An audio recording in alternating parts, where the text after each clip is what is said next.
તો વિદ્યાર્થી મિત્રો, આજે આપણે ત્રુટિ વિશે વાત કરવાની છે. હવે જો માપનની વાત કરીએ તો માપનની અંદર જ્યારે પણ આપણે કોઈ પણ ભૌતિક રાશિનું માપન કરતા હોય, દાખલા તરીકે કોઈ બુકની પેજની કોઈ ધારનું માપ કરવું હોય, ધારો કે આનું મારે માપન કરવું છે, ધારો કે આ ધારનું આપણે માપન કરતા હોય, આ પેનની લંબાઈનું માપન કરવું હોય, તો આ લંબાઈના માપનની અંદર જ્યારે જુદા જુદા વિદ્યાર્થીઓને જ્યારે માપવા આપવામાં આવે તો કોઈ એક વિદ્યાર્થી આની લંબાઈ કેટલી કહે તો કે 4.5 સેન્ટીમીટર, તો કોઈ બીજો વિદ્યાર્થી આ જ પેનની લંબાઈ કેટલી કહે તો 4.75 સેન્ટીમીટર, ચોથો વિદ્યાર્થી આની આ જ લંબાઈ માપે તો કેટલી કહે તો કે 4.6 સેન્ટીમીટર.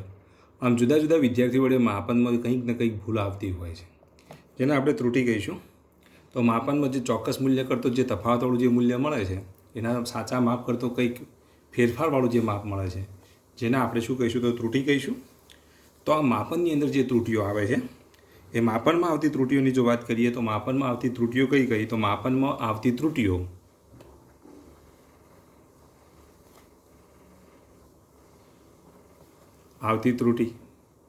તો એ ત્રુટિની અંદર આપણે જે મુખ્યત્વે 3 ત્રુટિઓની ચર્ચા કરવાની છે. એક નિરપેક્ષ ત્રુટિ,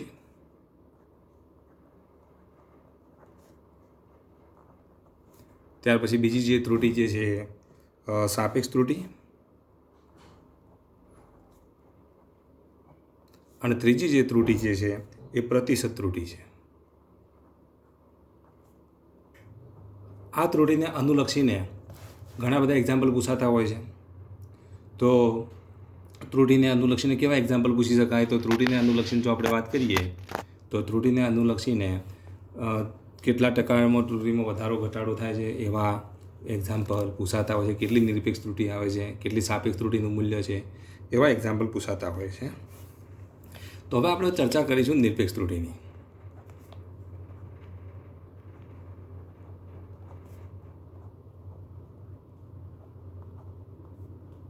તો નિરપેક્ષ ત્રુટિ કોને કહેવાય? તો કોઈ ભૌતિક રાશિના સાચા મૂલ્ય, કોઈ ભૌતિક રાશિના સાચા મૂલ્ય અને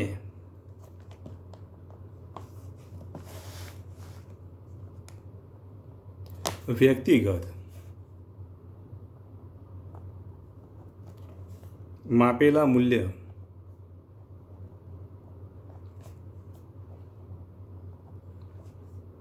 ના તફાવતને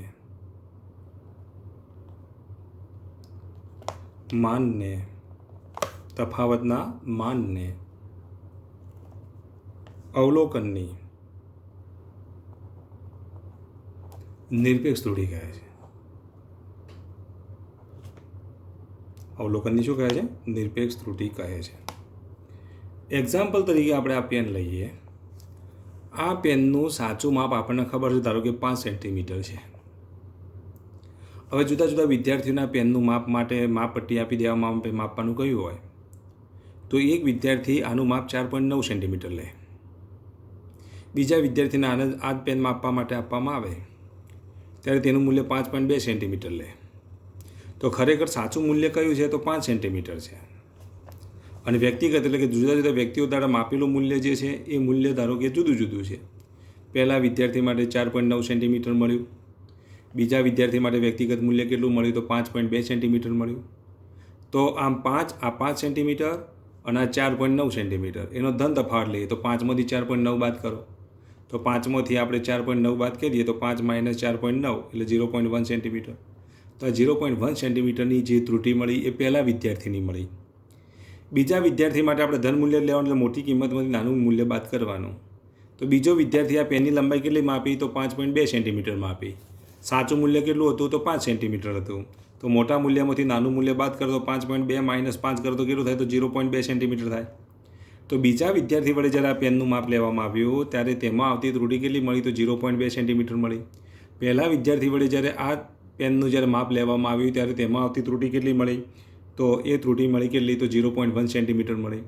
તો આમ કોઈ ભૌતિક રાશિના સાચા મૂલ્ય અને વ્યક્તિગત માપેલા મૂલ્યના ધન તફાવતને અથવા તફાવતના માનને, ધન તફાવત અથવા તફાવતના માનને અવલોકનની શું કહેવાય? નિરપેક્ષ ત્રુટિ કહેવાય.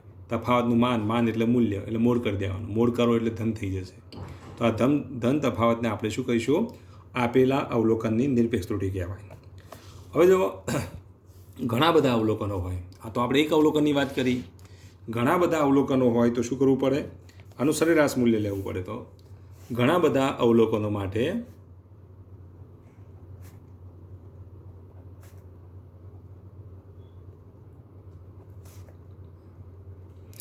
અવલોકનોનું સરેરાશ મૂલ્ય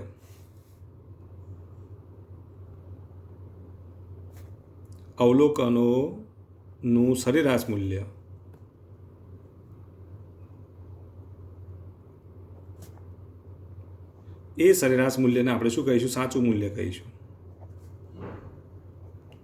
તો આપણને સાચા મૂલ્યની ખબર જ ના હોય. સાચા મૂલ્ય માટે આપણે એક કરતો વધારે પડતા અવલોકનો લઈએ.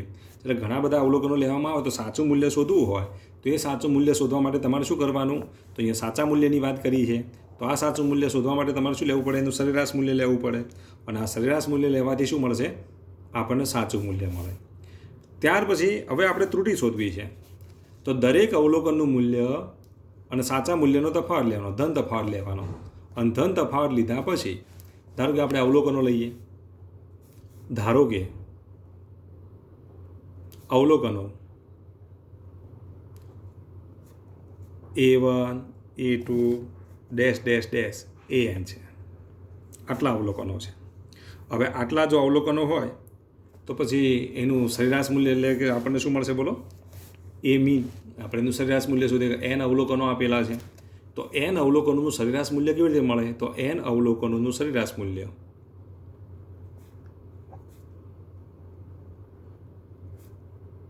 તો N અવલોકનોનું જો સરેરાશ મૂલ્ય શોધીએ એનું સાચું મૂલ્ય થશે. તો N અવલોકનોનું સરેરાશ મૂલ્ય બરાબર શું લખીશું? એ મીન. મીન એટલે સરેરાશ. આનું જો સરેરાશ મૂલ્ય લઈએ તો શું લખાય? A1 વત્તા A2 વત્તા ડેશ ડેશ ડેશ AN ભાગ્યા શું લખાય? N. તો 8, 9, 10ની અંદર આપણે સરેરાશ શોધવાનું શીખી ગયા. અવલોકનોનો સરવાળો ભાગ્યા અવલોકનોની સંખ્યા. અવલોકનોના મૂલ્યોનો આપણે સરવાળો કરી દીધો ભાગ્યા એની સંખ્યા કેટલી છે? તો N અવલોકનો છે તો N વડે ભાગી દો. N વડે ભાગવાથી આપણને શું મળે? એ મીન મળે. હવે એ મીન જે મળ્યો તેના આપણે શું કહીશું? સાચું મૂલ્ય કહીશું. શું કહીશું? સાચું મૂલ્ય કહીશું. હવે આપણે નિરપેક્ષ ત્રુટિ શોધવી છે. તો પહેલા અવલોકન માટેની નિરપેક્ષ ત્રુટિ શોધવી હોય તો પહેલાં હવે આપણે નિરપેક્ષ ત્રુટિઓ શોધીએ. તો નિરપેક્ષ ત્રુટિ તો આપેલા પ્રેક્ટિકલની જો નિરપેક્ષ ત્રુટિ શોધવી હોય તો નિરપેક્ષ ત્રુટિ શોધવા માટે પહેલા અવલોકનનું આપણે શું લઈએ? ત્રુટિ. પહેલા અવલોકનમાં આવતી ત્રુટિ. તો પહેલા અવલોકનમાં આવતી ત્રુટિને ડેલ્ટા A1 વડે દર્શાવીએ. સૂત્ર કયું છે? બોલો. કોઈ ભૌતિક રાશિના સાચા મૂલ્ય અને વ્યક્તિગત માપેલા મૂલ્યના તફાવતને શું કહેવાય? નિરપેક્ષ ત્રુટિ કહેવાય. તો પહેલા અવલોકન માટે આવતી નિરપેક્ષ ત્રુટિ જો લઈએ તો ડેલ્ટા A1 બરાબર mode of A1 minus A mean લખાય. આ રીતે તમે ડેલ્ટા A1 શોધી શકો. બરાબર. અહીંયા કિંમત કેવી લેવાની? તો ધન મૂલ્ય આવવું જોઈએ. એ રીતે ડેલ્ટા A2 બરાબર શું લખીશું? Mode of A2 minus A mean અથવા A મીન માઇનસ A2. આ રીતે તમે લખી શકો. એ રીતે ડેશ ડેશ ડેશ Nમાં અવલોકન માટે ડેલ્ટા AN બરાબર શું લખીશું? AN minus A mean. આ રીતે દરેક અવલોકનમાં આવતી ત્રુટિ શોધી શકાય. હવે આખા પ્રેક્ટિકલની જો આપણે નિરપેક્ષ ત્રુટિ શોધવી હોય તો આનું પણ તમારે શું લેવાનું? સરેરાશ મૂલ્ય લેવાનું. તો નિરપેક્ષ ત્રુટિનું સરેરાશ મૂલ્ય એટલે ડેલ્ટા શું લખાય અહીંયા? A mean. એટલે કે ત્રુટિનું સરેરાશ મૂલ્ય બરાબર દરેક અવલોકનમાં આવતી ત્રુટિનું શું લેવાનું? સરેરાશ મૂલ્ય એટલે ડેલ્ટા A1 વત્તા ડેલ્ટા A2 વત્તા dash dash dash delta AN ભાગ્યા શું લખીશું? N. આ સૂત્રની મદદથી તમે ત્રુટિનું કયું મૂલ્ય શોધી શકો? સરેરાશ મૂલ્ય શોધી શકો. હવે આટલી ત્રુટિ મળે તો આના આપણે શું કહીશું? નિરપેક્ષ ત્રુટિ કહીશું. આ ત્રુટિને શું કહેવાય? નિરપેક્ષ ત્રુટિ કહેવાય. આ એનું સાચું મૂલ્ય કહેવાય.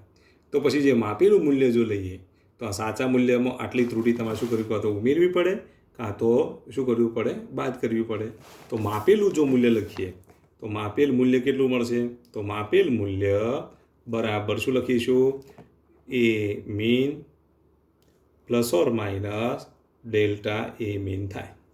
કહો તો ડેલ્ટા A મીન જેટલું વધારે મૂલ્ય તમે માપી દીધું હોય અથવા ડેલ્ટા A મીન કરતાં ઓછું મૂલ્ય માપી દીધું હોય તો કહેવાનો મતલબ એ કે માપેલા મૂલ્યની જો રેન્જ શોધવી હોય તો આનાથી મૂલ્ય આટલું મૂલ્ય હોય અથવા તો આનાથી નાનું મૂલ્ય હોય. મહત્તમ મૂલ્ય કેટલું હોય તો મહત્તમ મૂલ્ય જો લઈએ તો મહત્તમ મૂલ્ય બરાબર એ મીન વત્તા ડેલ્ટા એ મીન, અને ન્યૂનતમ મૂલ્ય જો લખીએ તો ન્યૂનતમ મૂલ્ય કેટલું એ મીન માઇનસ ડેલ્ટા એ મીન થાય.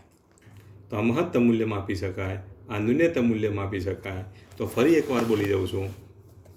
ત્રુટિના મુખ્યત્વે કેટલા પ્રકાર છે તો 3 પ્રકાર છે: નિરપેક્ષ ત્રુટિ, સાપેક્ષ ત્રુટિ અને પ્રતિશત ત્રુટિ. નિરપેક્ષ ત્રુટિ કોને કહેવાય તો કોઈ ભૌતિક રાશિના સાચા મૂલ્ય અને વ્યક્તિગત માપેલા મૂલ્યના ધન તફાવતને અવલોકનની શું કહેવાય નિરપેક્ષ ત્રુટિ કહેવાય. ઘણા બધા જો અવલોકનો હોય તો એ અવલોકનોનું સરેરાશ મૂલ્ય એનું સાચું મૂલ્ય લઈ લેવાનું. ધારો કે n અવલોકનો છે તો એનું સરેરાશ શોધતે આવડવી જોઈએ. A1 વત્તા A2 વત્તા AN ભાગ્યા n. હવે એનું આપણે નિરપેક્ષ ત્રુટિ શોધીએ તો પહેલા અવલોકનનું નિરપેક્ષ ત્રુટિ કેટલી તો ડેલ્ટા A1, બીજા અવલોકનની નિરપેક્ષ ત્રુટિ ડેલ્ટા A2, એનમાં અવલોકનની નિરપેક્ષ ત્રુટિ કેટલી તો delta AN, A1 minus A mean, A2 minus A mean up to AN minus A mean. આનું જો સરેરાશ મૂલ્ય લઈએ તો ડેલ્ટા A મિનિમમ બરાબર ડેલ્ટા A1 વત્તા A2 વત્તા AN ભાગ્યા n થાય. આ માપેલું મૂલ્ય કેટલું તો A mean plus or minus delta A mean થાય. તો મહત્તમ મૂલ્ય કેટલું તો A mean plus delta A mean થશે. ન્યૂનતમ મૂલ્ય કેટલું થશે તો A mean minus delta A mean થાય. હવે આનું આપણે કોઈ એક એક્ઝામ્પલ લઈએ. ધારો કે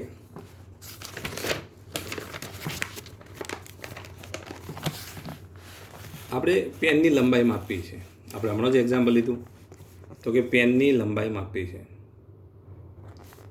પેનની લંબાઈના જુદા જુદા અવલોકનો. તો પેનની લંબાઈના જુદા જુદા અવલોકનો. તો પેનની લંબાઈના જુદા જુદા અવલોકન લઈએ તો એક તો 5.1 સેન્ટીમીટર, ત્યાર પછી 4.8 સેન્ટીમીટર, ત્યાર પછી 5.2 સેન્ટીમીટર, ત્યાર પછી અહીંયા લઈએ 5.3 સેન્ટીમીટર ડેશ ડેશ ડેશ, અથવા તો આપણે 5 અવલોકનો લઈએ તો 5.15 સેન્ટીમીટર અને 5 અવલોકનો છે આવા. તો પછી આનું તમારે શું શોધવાનું છે નિરપેક્ષ ત્રુટિ શોધવાની છે અને તેનું સાચું મૂલ્ય કેટલું છે એ શોધવાનું છે. તો અહીંયા જો નિરપેક્ષ ત્રુટિ શોધવા માટે આ લંબાઈ છે તો આને આપણે L1 કહીએ. L1ની કિંમત કેટલી આપીએ 5.1 સેન્ટીમીટર અને આપણે L2 કહીએ. L2 બરાબર 4.8 સેન્ટીમીટર. L3 બરાબર કેટલા આપેલા છે તો L3 બરાબર 5.2 સેન્ટીમીટર. L4 બરાબર કેટલા તો 5.4 સેન્ટીમીટર અને L5 બરાબર કેટલા આપેલા છે તો 5.15 સેન્ટીમીટર આપેલ છે. હવે આનો આપણે સરેરાશ લઈએ તો L મીન તો L1 વત્તા L2 વત્તા ડેશ ડેશ ડેશ L5 ભાગ્યા કેટલા 5. તો બધાનો સરવાળો કરી દો તો 5.1 વત્તા 4.8 વત્તા 5.2 વત્તા 5.4 વત્તા 5.15 ભાગ્યા કેટલા 5. આ બધાનો સરવાળો કરીએ. ચલો આ બધાનો સરવાળો કરીએ. આ બધાનો જો સરવાળો કરીએ તો 5.1 વત્તા 4.8 વત્તા 5.2 વત્તા 5.4 વત્તા 5.15 ભાગ્યા કેટલા છે 5. ચલો સરવાળો કેટલો થશે બોલો તો આપણે કેલ્ક્યુલેટરથી કરી દઈએ. 5.1 વત્તા 4.8 વત્તા 5.2 વત્તા 5.4 વત્તા 5.15 બરાબર ભાગ્યા કેટલા તો 5 વડે ભાગો તો આનું મૂલ્ય કેટલું મળશે 5.13. આ 5.13 જે મૂલ્ય મળ્યું એને આપણે સાચું મૂલ્ય કહીએ. શું કહીએ સાચું મૂલ્ય. હવે દરેક અવલોકનમાં આવતી આપણે ત્રુટિ શોધવાની છે. દરેક અવલોકનમાં આવતી ત્રુટિ શોધવી હોય તો પહેલાં અવલોકનમાં આવતી ત્રુટિને આપણે ડેલ્ટા શાના વડે દર્શાવીશું L1 વડે દર્શાવીએ. તો પહેલાં અવલોકનમાં આવતી ત્રુટિને ડેલ્ટા L1 બરાબર જો આ 5.1 છે આ અવલોકનનું મૂલ્ય કેટલું 5.1, સાચું મૂલ્ય કેટલું મળ્યું 5.13. તો આ મોટું છે તો મોટામાંથી નાનું મૂલ્ય બાદ કરી દો તો 5.13 માઇનસ 5.1 જે આવે આપણે લખી દઈએ. પછી ચલો ડેલ્ટા L2 અહીંયા 5.13 અને આ 4.8 છે તો 5.13 મોટા છે ને તો 5.13 માઇનસ 4.8 જે કિંમત આવે પછી લખી દઈએ. ડેલ્ટા L3 ડેલ્ટા L3 બરાબર શું લખીશું? અહીંયા 5.2 છે. ડેલ્ટા L3ની કિંમત કેટલી? તો 5.2 છે. જ્યારે આ 5.13 છે તો 5.2 મોટા છે, એટલે 5.2 ઓછા 5.13. પછી ડેલ્ટા L4 બરાબર જો લખીએ તો ડેલ્ટા L4ની કિંમત કેટલી? તો અહીંયા કેટલા? 5.4 છે, માઇનસ 5.13. અને ડેલ્ટા L5 બરાબર કેટલા આપેલા છે જુઓ? તો ડેલ્ટા L5 બરાબર જો લખીએ તો 5.15 માઇનસ 5.13. ચલો આ બધાની આપણે બાદબાકી કરી દઈએ. ચલો આ બધાની બાદબાકી કરીએ તો મૂલ્ય કેટલું આવશે? તો આ બધાનું જો આપણે બાદબાકી કરીએ તો 5.13 ઓછા 5.1 તો 5.13 ઓછા 5.1 ઇઝ ઇક્વલ ટુ 0.03. ત્યાર પછી બીજી બાદબાકી કરીએ 5.13 ઓછા 4.8. ચલો આની બાદબાકી કરીએ તો કેટલી મળશે બોલો? 0.33. ત્યાર પછી લખીએ તો 5.2 ઓછા 5.13. તો આની બાદબાકી કરીએ તો કેટલા મળશે બોલો? 0.07. એ રીતે 5.4 ઓછા 5.13 તો 5.4 ઓછા 5.13 તો કેટલા મળશે બોલો? 0.27. અને 5.15માંથી 5.13 જાય તો અહીંયા કેટલા થશે? 0.02. આટલા સેન્ટીમીટર મળે. આ એલ મિનિમમની કિંમત મળી સેન્ટીમીટર, બરાબર? સેન્ટીમીટર છે તો અહીંયા આપણે સેન્ટીમીટરમાં લખીશું. આ ડેલ્ટાનું મળી. હવે આનું સરેરાશ મૂલ્ય શોધવું હોય તો ડેલ્ટા L મિનિમમ બરાબર શું લખીશું? આનું સરેરાશ મૂલ્ય ડેલ્ટા L1 વત્તા ડેલ્ટા L2 વત્તા ડેલ્ટા L5 ભાગ્યા અહીંયા કેટલા લખીશું? 5. તો ચલો આ બધાનો સરવાળો કરો અને 5 વડે ભાગો. ચલો આ બધાનો સરવાળો કરી 5 વડે ભાગીએ તો 0.03 વત્તા 0.33 વત્તા 0.07 વત્તા 0.27 વત્તા 0.2 ભાગ્યા 5. ચલો આ બધાનો આપણે સરવાળો કરી દઈએ. ચલો આ બધાનો સરવાળો કરીએ તો કેટલો મળશે બોલો? તો 0.3 વત્તા 0.33 પછી વત્તા 0.07 પછી વત્તા 0.27 ત્યાર પછી વત્તા 0.02. આ બધાનો સરવાળો કેટલો થાય? તો 0.72 અને ભાગ્યા 5 વડે ભાગી દઈએ તો 0. કેટલા મળશે? 14 મળે. 0.144. આ ડેલ્ટા મિનિમમ મળ્યા. તો પછી આ લંબાઈનું માપન કેટલાથી કેટલા સુધી થાય? તો લંબાઈનું માપન કેટલેથી કેટલા સુધી કરી શકીએ? તો એનું માપન જો કરીએ તો L minimum plus or minus delta L minimum, એટલે કે આટલેથી આટલા જ, એટલે કે L મિનિમમની કિંમત કેટલી? તો 5.13 પ્લસ ઓર માઇનસ 0.144 સેન્ટીમીટર થાય. તો લંબાઈનું માપન આટલેથી આટલા સુધી થાય. આમાં આટલા ઉમેરો અને આમાંથી આટલા બાદ કરો તો એની રેન્જ જો શોધીએ તો એનો વિસ્તાર, લંબાઈના માપનનો વિસ્તાર કેટલો થાય? આ નાનામાં નાનું મૂલ્ય કેટલું? તો 5.13 ઓછા 0.144 આ નાનું મૂલ્ય અને 5.13 વત્તા 0.144 આ મોટું મૂલ્ય. આટલેથી આટલા રેન્જમાં માપી શકાય. તો 5.13 તો અહીંયા આપણે લખી દઈએ 5.13 ઓછા 0.144 એટલે 4.986. તો અહીંયા કેટલા? 4.986. 5.13 વત્તા 144 તો 5.13 વત્તા 0.144 તો 5.13 વત્તા 0.144 તો 5.274 તો 5.274. તો કેટલાથી કેટલા સુધીનું માપન કરી શકાય? તો 4.986 થી 5.274 સુધીનું માપન કરી શકાય. સાચું મૂલ્ય કેટલું? તો 5.13 છે. આવતી ત્રુટિ કેટલી, તો સરેરાશ ત્રુટિ કેટલી આવે છે, તો નિરપેક્ષ ત્રુટિ કેટલી આવી, તો 1.144 સેન્ટીમીટર. કાં તો આટલું વધારે માપી શકાય, કાં તો આનાથી આટલું ઓછું માપી શકાય. એટલે 5.13માં આટલું વધારે પણ માપી શકાતું હોય અને 5.13ની અંદર આટલા બાદ કરો તો આટલું ઓછું મૂલ્ય પણ માપી શકાય. તો એની રેન્જ કેટલી, તો નાનામાં નાનું મૂલ્ય કેટલું માપી શકાય, તો 4.986. મોટામાં મોટું મૂલ્ય કદાચ મપાયું હોય તો કેટલું મપાયું હોય, તો 5.274.